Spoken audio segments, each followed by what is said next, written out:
Sky Guasco from the Candlestick Kids Fantasy Football Podcast on the Believe Podcast Network is back. And we got a lot of questions this week, so we will get to some questions. But first, we got Thursday Night Football tonight. We like to kind of get a little preview of which guys, Sky, should be in your lineup tonight. You got Carolina and Houston, kind of a type of game. So who are some of the guys in the Thursday night game you like in tonight's game? Mike, it's great to be back. Thank you for having me once again. You got to go with your studs here. For the Panthers side, obviously, it's Christian McCaffrey. DJ Moore finally got a touchdown last week.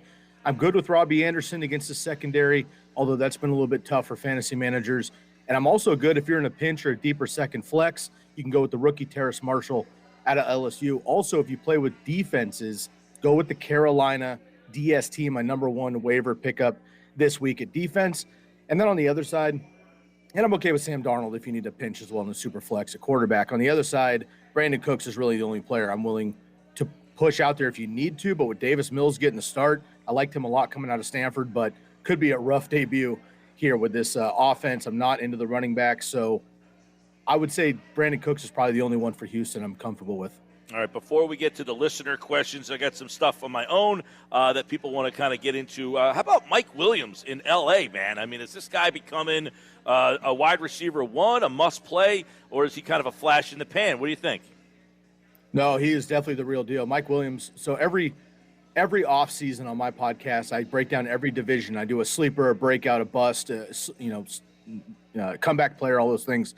Mike Williams was my breakout for the AFC West out of the entire division, including the Chiefs, Chargers, and Broncos.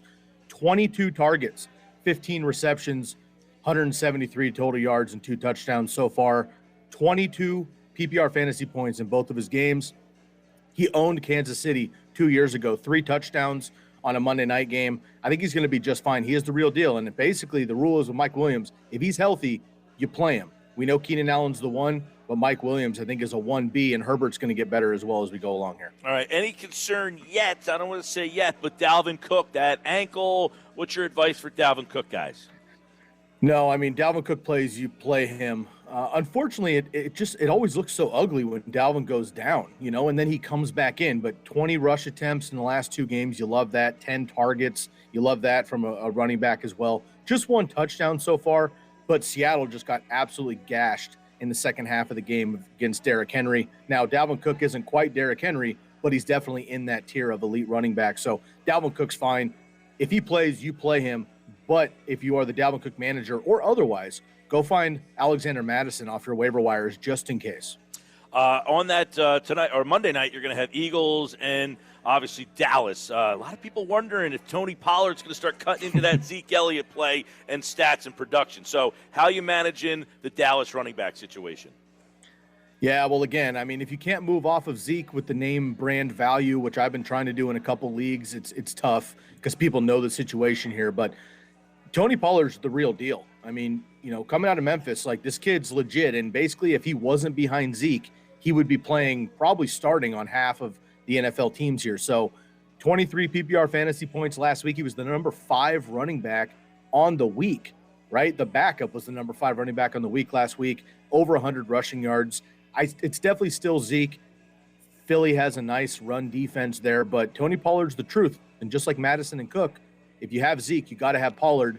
And even if you're not the Zeke manager, I would go find Pollard. But I do think this is more of a 70-30, not a 90-10 like it has been the last couple of years. So Tony Pollard's coming, and if Zeke slips or gets injured, he's going to be great. Sky, Aaron Jones had a monster game last week. Is he sliding into your top 5? Oh, yeah. I mean, he can – I'm not going to predict anybody to get 4 rushing or 3 receiving, 1 rushing touchdown, 4 total touchdowns in any game ever. But he has the potential to do it. And Aaron Rodgers usually locks in either on the run game or Devontae Adams. Either way, that's going to be the game plan for the game. And against the Lions, they got just devastated. Now, against the 49ers on the road, this is going to be a tough one. The Niners have a good run D. They're beat up in the secondary. I think this is a Devontae Adams, Robert Tonyan MBS game. So Aaron Jones is in my top 5 because of his skill set, both catching and running the ball. But I wouldn't be surprised if he just doesn't get the workload we saw last week. 23 total opportunities last week. That could be closer to like 18. Still has a touchdown upside, but I think this is a Devontae Adams game. All right, we got questions. If you have questions, download the app, message us through the app, or text 609-403-0973. All right, here we go. Sky Guasco from the Candlestick Kids Fantasy Football Podcast answering your questions. Brian in Berlin is listening. He says, solid advice last week, Sky. Thank you so much. Do I trust Cooks tonight or flex either Gaskin, Pascal, Williams, Tyson Williams instead, PPR league?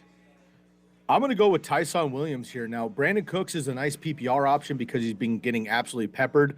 But again, I think Davis Mills is either going to come out with a rookie sensation start or get beat up by this impressive Carolina defense. I would personally take Cooks out tonight and flex in Tyson Williams against Detroit, 6.5 yards per carry. That's tied for Nick Chubb in the NFL. Huge touchdown upside. And it was just talked about Aaron Jones for the Packers, 4 touchdowns last week. Tyson Williams could get you 2 at least, over 100 yards. Cooks is good if he's going to get the work, but I'm not sure that Davis Mills will get it to him. I'm going to take the ride on Tyson Williams. All right, Bomber11 in Galloway is listening on the mobile app. He says, I started 0-2 this year. I need some help, Sky. Full PPR. Juju or Rondell Moore? He adds, I really need the win this week. Don't we all, man? Pressure's on, Sky Guasco. Yeah. Okay, so this one's actually tricky, and I don't want to beat around the bush too much here. I love Rondale Moore, and I'm glad that you have him on his team.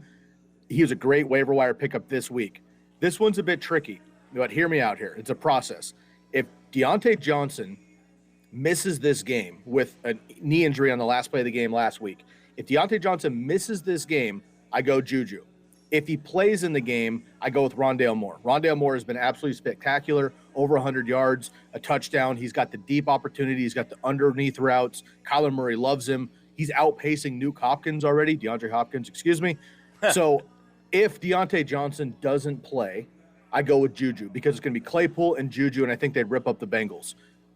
If Deontay Johnson does play, then I would go with Rondale Moore and ride the hot hand. But both great options there. I don't think you can go wrong with either one of them. All right, this one's also sent through the mobile app. Wants to know, wide receiver need one. This is a tough one.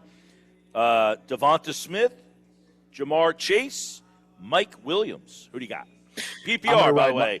Full 1-point PPR. I appreciate that. I'm going to ride, and thank you, everybody, for giving me your format. It really does help. I'm going to ride Mike Williams. We just talked about it here. He's been absolutely stellar the first couple of games. Been playing well against the Chiefs over the years. Back-to-back weeks with touchdowns, over 80 yards, 10 targets in each one of them. Herbert's only going to excel. The Chargers should have beat the Chiefs last year in Herbert's debut game. They lost late, and they did beat them late in the season there. So I do like Herbert in this matchup, and I like Mike Williams as well. So I'm going to ride that hot hand. All right, PPR, flex, Tyson Williams, Tyler Boyd, Cortland Sutton. Who do you got? Ooh, this one's tough. I just made a case for Tyson Williams, so you can take that with what you will. Cortland Sutton here is interesting against the Jets. They don't have much of a secondary. He had his breakout game finally after a couple years last week against Jacksonville. 12 targets, 9 catches, 159 yards. I like Cortland Sutton here in PPR, but again, Tyson Williams I think is a nice floor. Cortland Sutton has more of an upside play for you. All right, Sky Guasco from the Candlestick Kids Fantasy Football Podcast on the Believe Podcast Network answering your fantasy football questions. Kenny Golladay or Slayton PPR? Ooh, that's tough. Kenny Golladay or Slayton. I like that one. Kenny Golladay might be a squeaky wheel, as they call it, with a bit of a complaint, a sideline blow-up. Looked like it was to Daniel Jones on TV. Apparently that was toward Jason Garrett. I don't know if that's going to work toward or against him. Slayton seems to be boom or bust on the bigger plays, so I'm going to ride Kenny Golladay here, but I'll be perfectly honest in this particular matchup. I'm not crazy about either one of them. I know Daniel Jones had a nice game last week, but I'm not necessarily crazy about either one of these guys. So if you can move off of them, I personally probably would. Going up against Atlanta, though, it's going to be a shootout. I would go Kenny Golladay here. All right, another PPR, Hollywood Brown or Kenny Golladay? Hollywood Brown. Marquise Brown had Marquise Brown's been tough over the last couple of seasons with the breakout potential, right? But over the last 9 games, he's been absolutely dominant. 10 targets, 6 catches, 113 yards, touchdowns in back-to-back weeks. Number 7 wide receiver in PPR last week against the Chiefs. Now he gets the Lions. Just got gashed up by Devontae Adams. Hollywood Brown's not Devontae Adams, but I think he's going to be able to get loose for one or two, and that's all it takes with Marquise Brown here. I think the Ravens passing game is elevating quickly here. Marquise Brown is that guy, but if he has another big game, I would move off of him, go upgrade because, they have Rashad Bateman coming off of IR pretty soon. That kid's the truth, and I think eventually he's the number one for Baltimore, but right now it's Marquise Brown. I'd roll with him. 0.5 PPR flex, Tyler Boyd, Mike Davis. That's from Joey D. in Ventnor. I can't trust Mike Davis right now, and I know he's getting the workload, but volume isn't everything if it's not with efficiency. I don't love that. The Giants actually pretty surprising with their run defense, and Cordero Patterson, who's a wide receiver kick returner, is actually the more efficient running back out of the backfield and ran for a score last week for the Falcons as well. Tyler Boyd, I know it's been kind of frustrating because he was kind of a breakout candidate, but now Jamar Chase is there, T. Higgins, Joe Mixon. But against the Steelers, they're going to have to throw early and often. He's the third option. He's going to avoid top coverage. 9 targets last week, 7 catches, 73 yards. I'm going to roll Tyler Boyd another week. Okay, running back, need 1 PPR, Jamal Williams, Kareem Hunt, or Leonard Fournette.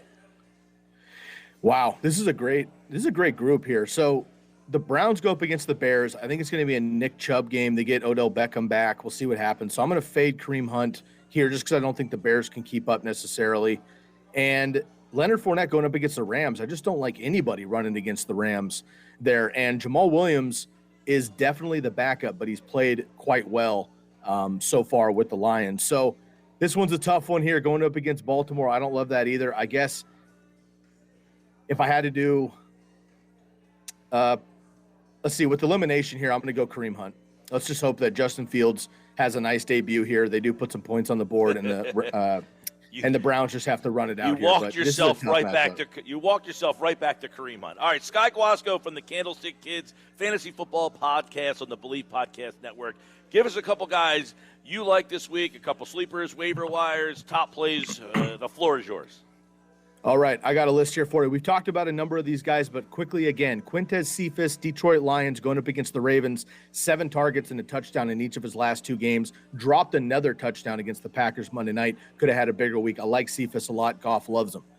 Tyson Williams going up against the Lions, 6.5 yards per carry, tied with Nick Chubb, could have 100 yards and a couple of scores. I like that matchup as well. James White going up against New Orleans, 6 receptions in each of the last 2 games. They're going to have to run through the air because Damian Harris might get stuffed on the ground versus the Saints. Traditionally very good against the run. I like James White. Again, Chase Claypool, if Deontay Johnson misses against the Bengals, 9 targets last week, has the upside if Deontay misses. Emmanuel Sanders, my man Emmanuel Sanders with the Bills against Washington, 7th in unrealized air yards. It's a fancy term for basically deep passes that were inaccurate.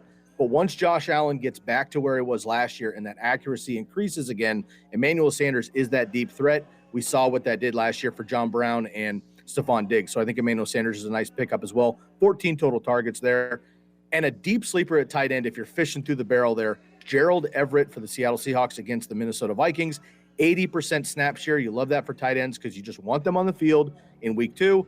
9th most routes run among tight ends. So they'll use him more often. And Mike, if I could have 10 more seconds here, a couple of guys that people are being nervous about that I have no nerves about moving forward. Saquon, 84% of the snaps, it's coming eventually. George Kittle, they going up against the Packers. The Packers got burned by TJ Hawkinson. Kittle could have a big game in this one. Pitts, 14 targets, 6 for 5 and 73 in week 2. AJ Brown, 17 targets going up against the Colts, horrendous secondary. Alvin Kamara, career highs in rush attempts and target share. All right, Sky Guasco from the Candlestick Kids Fantasy Football Podcast is back for next week. Sky, thank you so much. Thank you. And thanks to everybody who sent their questions in. Sky will be back next week. Make sure you get your Thursday night guys in for tonight's game. I'm Mike Gill.